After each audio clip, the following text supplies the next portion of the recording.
Ladies and gentlemen, the story you are about to hear is true. The names have been changed to protect the innocent. Dragnet is brought to you by Chesterfield, made by Liggett & Myers, first major tobacco company to give you a complete line of quality cigarettes.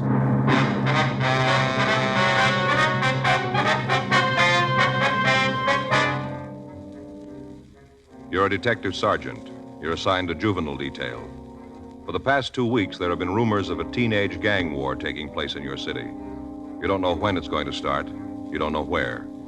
Your job, stop it.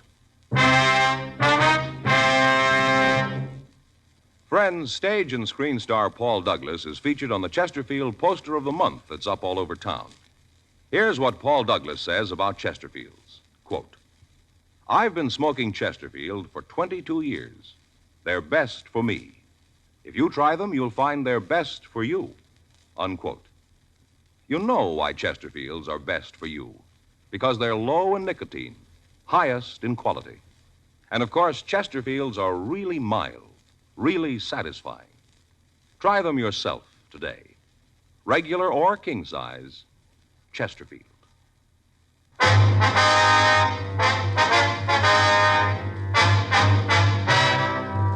Dragnet, the documented drama of an actual crime. For the next 30 minutes, in cooperation with the Los Angeles Police Department, you will travel step by step on the side of the law through an actual case transcribed from official police files. From beginning to end, from crime to punishment, Dragnet is the story of your police force in action.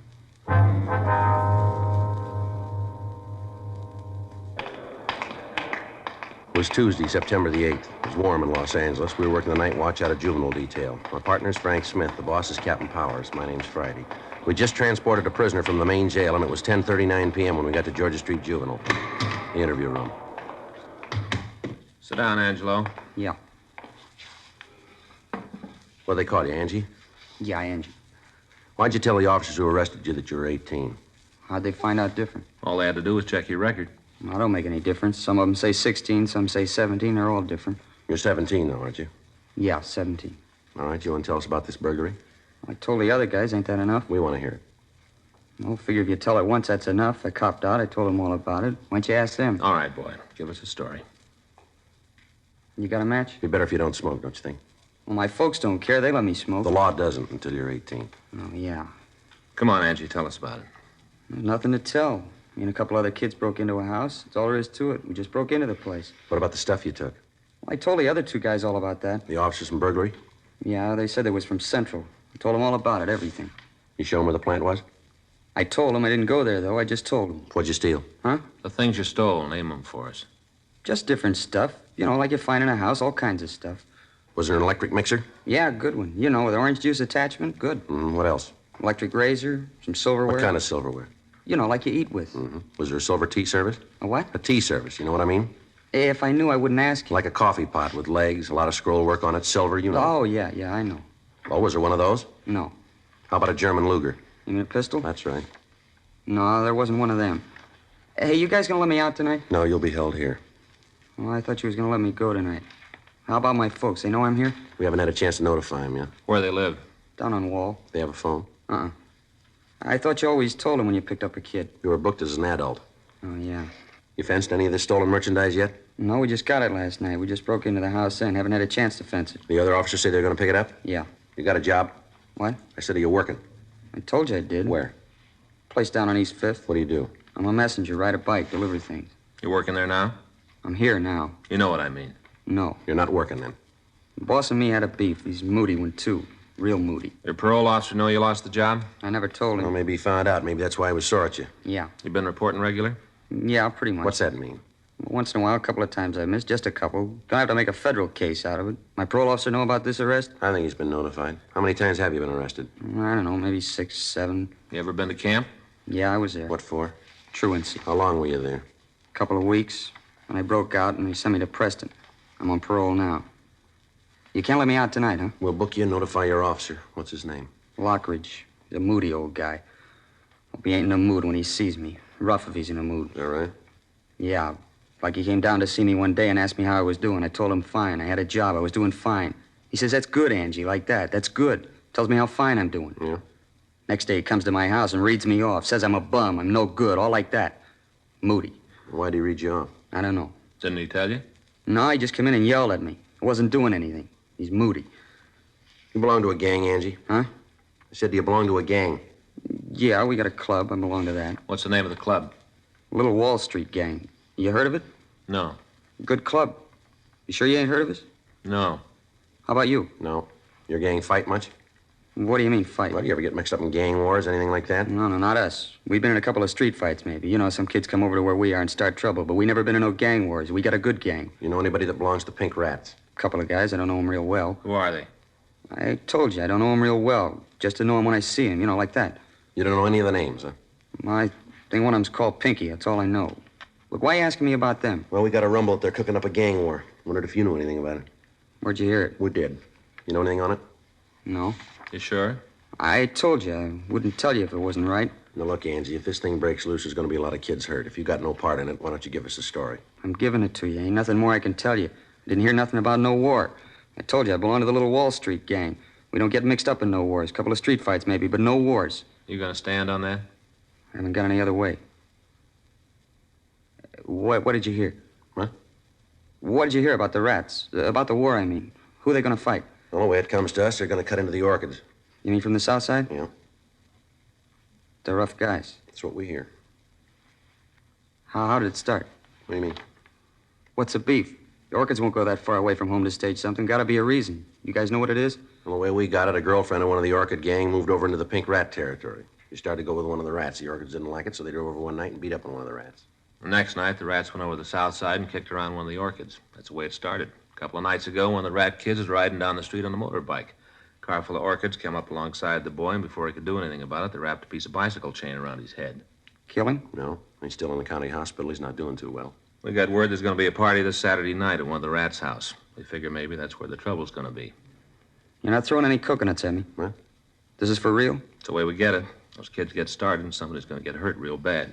Maybe a lot worse than you got it figured. What do you mean? I heard about the job the orchids did last week. Yeah? They broke into a place and cleaned it out. It must have been for Saturday night. How do you mean? They stole a couple of rifles. Something worse. Yeah? 12-gauge shotgun. 10:45 p.m. Angelo Marcal was rebooked at Georgia Street Juvenile on a charge of burglary. His shoes and his belt were taken from him, and he was held in detention. We put in a call to his parole officer and told him what had happened. After that, we drove by Marcal's home to inform his parents of the arrest, but we found nobody there. We left our card with a notation asking them to call us when they returned. Before the Marcal boy had been placed in a cell, we'd gotten a description of the boy he knew as Pinky. After trying to contact Marcal's parents, we went up to the second floor of the juvenile division and had the record bureau check the nickname and description. We came up with 3 possibles. We pulled the mug shots of the boys and showed them to Angelo Marcal, but he was unable to give us an identification. It was difficult to tell if the boy was lying or telling us the truth to try to cover up for the members of the Pink Rat gang. The following afternoon, Wednesday, September 9th, Frank and I checked into the office, and then we drove out to see the parents of the Marcal boy. They still hadn't returned, and the neighbors told us that they had seen the couple drive away early Monday morning without giving any indication as to when they might return. We asked the woman who lived next door to call us when they did come back. 4:40 p.m., we drove over to the east side of town to check on the 3 possibles named Pinky that we'd turned up the previous night. All of the boys were able to prove to our satisfaction that they were not the Pinky we were after. We talked to the youngsters in the neighborhood, asking them if they knew anything about an expected gang war. Either they didn't know anything about it or they wouldn't tell us. 6:15 p.m., we went back to the office and put in a call to Central Burglary. Yeah. We haven't got the exact date. The way we got it, there are a couple of rifles taken and a 12-gauge shotgun. No, and a 12-gauge shotgun. Yeah. Sure, I'll wait. They're checking the reports now. This is one tip I'd like to have turned bad, wouldn't you? Yeah, I'm with you. Yeah, Rex. Mm-hmm. That'll be the 30, huh? Yeah. What's that? Yeah, I guess it might be. Won't help if it is. Right. Let us know, huh? Right. I got the reports. Guns were stolen on Tuesday, August 30th. I still haven't been able to get anything on it. Rifles were 30-06s. Deer rifles, huh? Yeah. Olson says they got another report last night. Might mean something. Yeah. Hardware store broken into. What'd they take? 4 boxes of 30-06 ammo, 3 boxes of 12-gauge cartridges. It might have been a coincidence, but if it wasn't, the Orchid Gang was armed with 3 guns and 225 rounds of ammunition, enough to start and sustain a small war. 6:35 p.m., we contacted Lieutenant Hartgrove, the night watch commander, and he assigned 2 other teams of officers to work with us. In addition to the juvenile officers, radio units out of Metro Division, reserves, joined us in the search for members of the Orchid Gang. The streets in the area were combed. Citizens in the area were questioned, but they failed to supply any information on the boys who belonged to the gang. The satin-embroidered jackets the members of the Orchid Gang wore had disappeared from the streets. At 12:01 a.m., the search was called off, and a broadcast was put out to the regular units in the area to be on the watch for any gang activities. 12:47 a.m., we got in touch with Rex Olson in Central Burglary. He told us that the crime lab had failed to come up with any physical evidence on the theft of ammunition from the hardware store. 1:20 a.m., Frank and I checked out of the office and we went home. The following morning at 8:30 a.m., we got in touch with a juvenile informant, and he was able to give us more information on the expected gang war. He told us that the fight was set for Saturday night.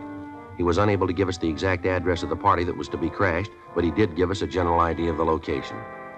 He was also able to give us the name Pinky Eggers and his address. He told us that the Eggers boy was the leader of the Pink Rats and might be able to give us information on the membership of the Orchid Gang. 12:40 p.m., Frank and I drove out to talk to the Eggers boy. We checked his school, but he wasn't there. We went to his home.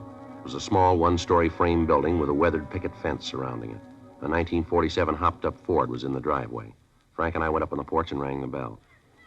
Yard could sure stand a cleaning up. Yeah, wonder who the car belongs to. I don't know. Sure looks fast. Yeah. Yeah? Like to see Pinky Eggers. Who are you? Police officers. Well, can't you lay off the kid? Why don't you quit rousting him? Is he here? No, he ain't here, and if he was, I don't think I'd let you see him. That his car? Yeah, it's his. Registered in his name? No, in mine. Now, what are you after the kid for? I want to talk to him. Well, talk to me. I'm his father. Anything you got to say to him, you can tell me. Your boy belonged to a club called the Pink Rat Gang? Why? Does he? I answer no questions till you tell me why you're asking. Now, look, mister, we're not out here to pass the time of day. Your boy's mixed up in something that can turn out to be pretty serious. That right? That's the way it is. Who says it's serious, and what are you talking about? We got word that your boy's mixed up in a gang war that's going to break out this weekend. And you 2 big cops are out here leaning on a kid because he's mixed up in a beef. Listen, there's a 5-year-old kid down the street skating on the sidewalk. Why don't you go put the arm on her? If this war breaks out and somebody's going to get hurt, maybe your boy. We're trying to stop it. Well, don't bother. Pinky can take care of himself. Any of the gangs cause trouble, the rats can swing their end. You want to stop the beef, go talk to the other kids. Tell them to lay off. My boy's gang is now looking for trouble. Any fighting going on, you can talk to the other kids. You check them. Leave my boy We alone. want to talk to him, Mr. Eggers. You going to make a pinch? No, we just want to talk to him. Should have known you were going to take him today. Only 2 of you. Well, I'm telling you, you ain't laying a hand on Pink. You try it, and I'll haul you in every court in the country. Now get out of here. Where's your boy now? That's none of your business. I told you to get out. Maybe you don't understand, Eggers. This is a gang war. Your boy's helping to build it. All right, so a couple of kids get together in a vacant lot and mix it up. A couple of bloody noses, black eyes, nothing wrong. Makes men out of them. A lot more serious than that. We understand there's going to be guns used in it. You get out of here now. I got some rights. You ain't off the property in 2 minutes flat, I'm going to get a gun and start shooting. You come around here telling me my son's getting mixed up with a bunch of hoodlums using guns? You guys are Section 8s. Maybe Pinky will belt a couple of kids, but there ain't going to be no guns. Only reason they'd use them is that they're around all the time with you cops hounding them. You just can't see a bunch of kids have a little fun, can you? Unless they belong to the stinking clubs you build, you can't stand them. That DAPS or whatever you call it. Kid don't belong to that, ain't no good in your book. Well, I'm telling you something. Any kid that does belong to it's a bum in my book. Now, you get off my property and don't come back, you hear me? Anything happens, Pinky can take care of himself. He'll be okay. Now, you guys leave him alone. I hope he's right.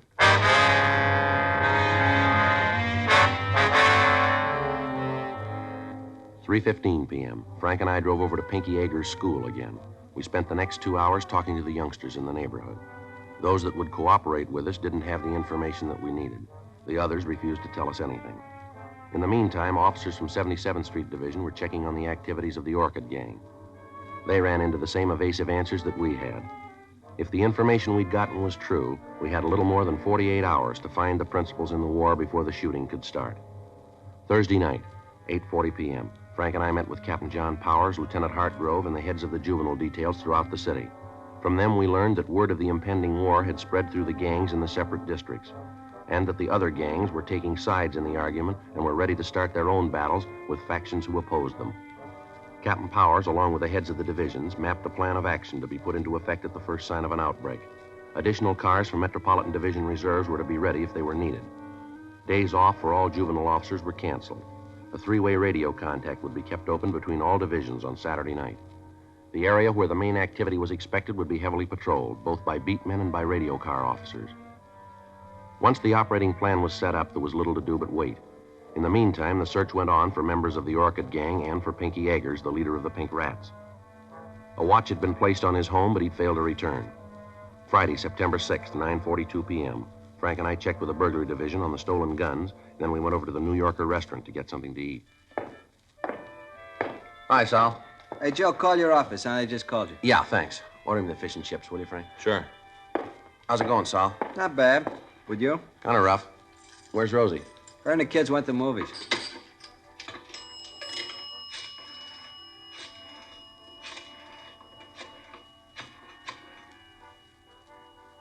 $2568, please. Yeah, George Juvenile. Right. Lieutenant, it's Friday. Well, when did it happen? Well, wait till I get a pencil. Saul, hand me that menu, will you? Yeah. Here you are. All right, go ahead. Yeah, I got it. Yeah. Well, what do you want us to do? Yeah. They know yet? Yeah, all right. No, we'll get right over there. Bye. Never mind the food, Sal. What's the matter? Kids didn't wait until Saturday. They just shot up Highland Park. What's the score? Still coming in. A good start. Yeah. 11-year-old boy killed.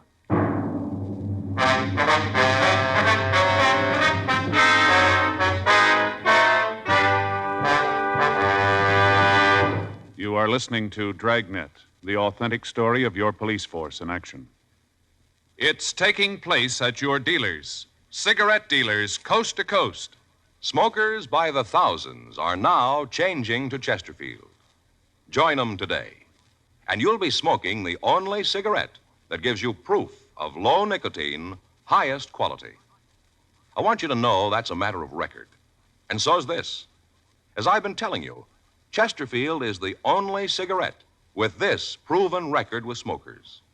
No adverse effects to the nose, throat, and sinuses from smoking Chesterfields. Good reasons why you should change to Chesterfield? You bet. Ask for Chesterfield, regular or king size, best for you.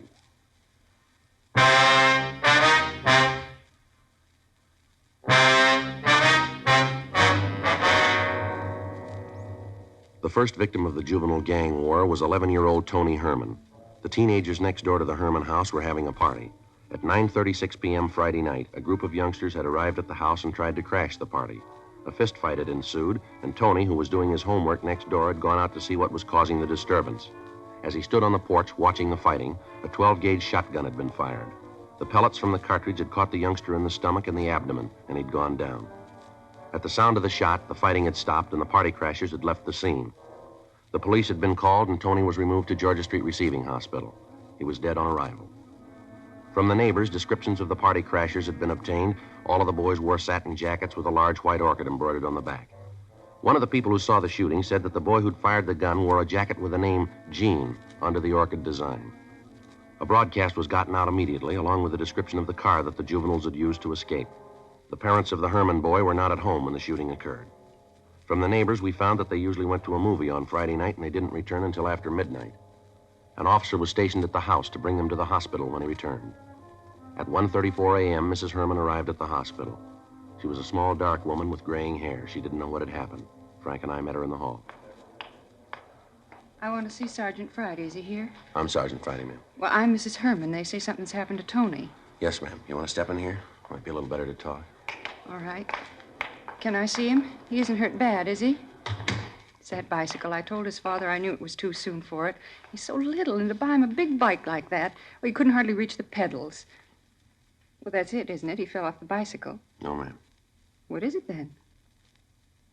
What is it? Something more? He's hurt. I want to see him. Just a minute, Miss Herman.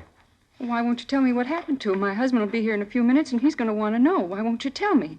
How bad's he hurt? Pretty bad, ma'am. That's not an answer. How bad's he hurt? He's dead. Dead? Can we get you anything? My boy's dead? Tony?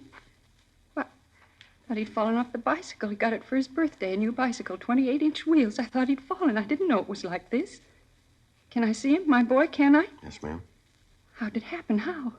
Oh, we're sorry about it, Miss Herman. My Tony had an accident and he's dead. We went to a movie and we come home to find our son's dead. Better get the doctor, Frank. Right. Doctor will be here in a minute, Miss Herman. Just to a movie. He's doing his homework. Now he's dead. How did it happen, Mr. Friday? The gun went off. He was standing on the porch. He was hit. But who was shooting? Who shot my boy? Who killed him? We don't know, Miss Herman. I want to know who it was who killed him. I want to know. His father's going to want to know. My boy's dead. My boy, my son. You want to handle this, Doc? We'll wait outside. Surely.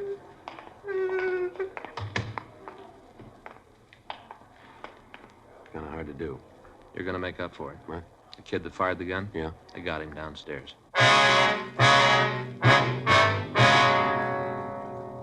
A few minutes after the broadcast had gone out on the boy wearing the jacket with the name Gene on it, 2 officers on York Boulevard had picked up the speeding car. In shaking down the occupants and the car itself, they'd found the jacket hidden under the rear seat. In the trunk of the automobile, they'd found the stolen rifles and the shotgun with 1 discharged cartridge in it. The 3 boys in the car had been taken into custody and brought immediately to Georgia Street. 2 of the youngsters had been taken to the detention cells, and the third, who identified himself as Gene Graff, was brought to the office of the night watch commander. From the identification found in his pockets, we learned his name, address, and his age, 16 years old. His parents were notified that he was being held, and they were asked to come to the office immediately. All the time the boy had been in the room, and the calls had been made, he refused to say anything. When Frank hung up the phone after calling his parents, he made the first statement. What's that going to prove? What's that? Having them come down here. What are you going to prove with that? You want to tell us about it? That's a kid. You going to be all right? No, he's not. How bad's he hurt? He's dead. Rough. That's all you got to say? What do you want me to say? You gunned down an 11-year-old boy, and that's all you got to say about it? Look, cop, I know the routine. You read me off, make a big speech, and I'm supposed to feel real bad. Well, I'd like to go along with you, but it won't work. Look, save the effort. Use the words in somebody else. Do what you're going to do, and let's get it over with. How old are you? You already saw it. How old? 16. Pretty heavy, aren't you? I've been around, yeah. Don't get smart, kid. Not my fault. I was born that way. How many times you been arrested? Couple. How many times? 4. For what? Suspicion 211, suspicion 245. You're 16. You've been picked up for robbery and assault. I didn't stand any of them. You ever been in camp? No. You ever served any time? Look, the taxpayers pay you a lot of money to keep records. Why don't you look all this up? It's there. Where'd you get the shotgun you used tonight? I won it in a raffle. I got a lot of luck. Yeah, well, it just ran out, kid. Now, I'm going to give you a piece of advice. If you're as smart as I think you are, you're going to take it. You start answering these questions, you start answering them right. You bought yourself a pile of trouble that you and that smart mouth of yours aren't going to talk your way out of. You killed somebody, an 11-year-old boy. You walked up that house with a gun you were ready to use. And you just answered the questions and never mind the sarcasm. Put the muscle away. You lean on me and I'll have every sister in this state on your neck. I'm a juvenile, don't you forget it. You just got out of that league. That's the way you see it. That's the way it is. From where you sit. But I'm telling you, you give me any muscle and I'll scream my head off to every sob sister club in the country. I want to ask you once more, young fella, where'd you get that gun? I bought a lucky ticket. Stick with it, kid. We're checking the numbers now. Those guns were taken in the burglary last week. You're dead on it. We got you going in. You try to make it stick. Don't worry, we will. Use narcotics? Do I look like a hype? I asked you a question. And I gave you an answer. Did you drink? Sure, I'm a real lush. I'm going to tell you something. We're running out of patience with you. Well, then you better go get pumped up. You're going to need a lot more. What were you doing out there tonight? Where? Come off it. You know what I mean. Gently, gently. What were you doing at that party? What do you usually do at a party? Was having a good time. Why'd you take that gun with you? I was in the car. I didn't take it. I went along for the ride. Well, who put it there? I don't know. Other boys say it was yours. That's a lie. Prove it. I don't have to. You got to prove I did know about it. We don't have to prove a thing. There are a couple of people who saw you shoot the kid. Guys you were with who copped out. You're nailed and you know it. We'll see what the judge has to say about it. I've gotten off before. I'll swing it this time. I'm a juvenile. I'm not responsible for what I do. You really believe that, don't you? I said it. You know, I got 2 kids. What do you want, a medal? I got 2 kids. They're pretty good youngsters, too. They go to school, they study hard, and they're trying hard to grow up to be decent human beings. They'll get married and raise ordinary families. They'll never do much of anything special to get their names in the papers. Nobody's going to give them much notice, and maybe that's the way they want it. But all of a sudden, somebody like you comes along, mean and rotten, and people hear about you. They figure all the kids sat down and wrote your name on a ballot, and now you represent all of them. That you're the shining example of American youth. They sit there and shake their heads and talk about what's happening to the younger generation. They got the wrong picture. It isn't true, none of it. You framed it. You act like a big man, and every decent, honest kid comes on looking like a bum. You sit there and blow off about being a juvenile. You like it because you think it'll buy you special privileges. Well, you're wrong, fella, not in my book. As far as I'm concerned, you're a rotten little killer, and you're going to be treated like one. Now you bring out the rubber hose? All right, come on, let's go. Take your coat, boy. You're not coming back this way. Yeah. Come in. Mr. Friday, Yes, Miss Herman. they told me I'd find you here. Is this the boy who did it? Yes, ma'am. What's your name? Answer. Gene Graff. Why'd you do it? Why'd you kill my boy? Did he do something to you? Is that it? Did Tony do something to you? Answer me. Say something. Just tell me one thing. What right do you have?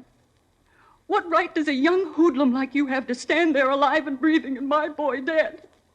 What right? Do you hear me? What right? Miss Herman. Make him tell me what right. What right?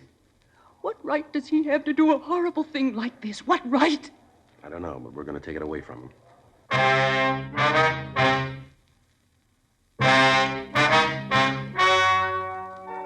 The story you have just heard is true. The names were changed to protect the innocent. On October 4th, a petition was filed in juvenile court, and the subject was declared unfit to be tried as a juvenile. He was ordered to be tried in superior court under the general law. In a moment, the results of that trial. Now, here is our star, Jack Webb. Thank you, George Fenneman. Friends, we've been getting letters from people all over the country telling us that they've switched to Chesterfield. Now, just as I've been telling you, thousands of smokers are changing to Chesterfield because only Chesterfield gives proof of low nicotine, highest quality. That's why I recommend you try them today. Regular or king size, Chesterfields are really mild, really satisfying. Best for you.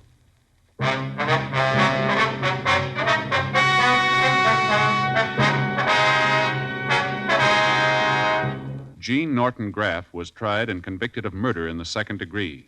He was referred to the Youth Authority for punishment. Murder in the second degree is punishable by imprisonment in the state penitentiary for a period of from 5 years to life.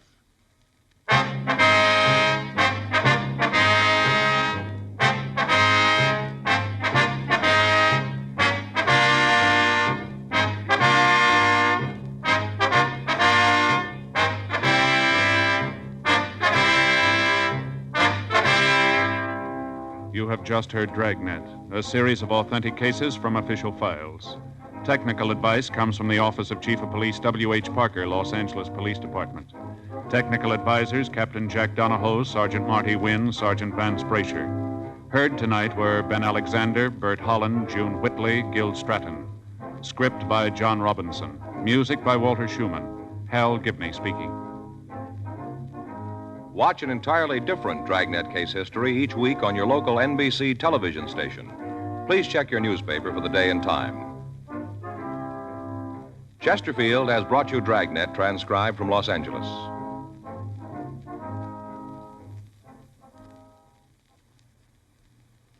Have you tried new cork tip Fatima? It's the smooth smoke with Fatima tips of perfect cork, king size for longer filtering, and Fatima quality for a much better flavor and aroma.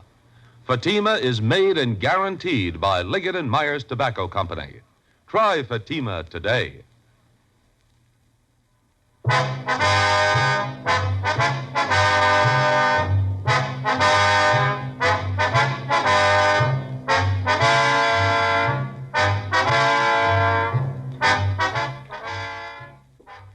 Hear John Cameron Swayze and the news tonight on the NBC Radio Network.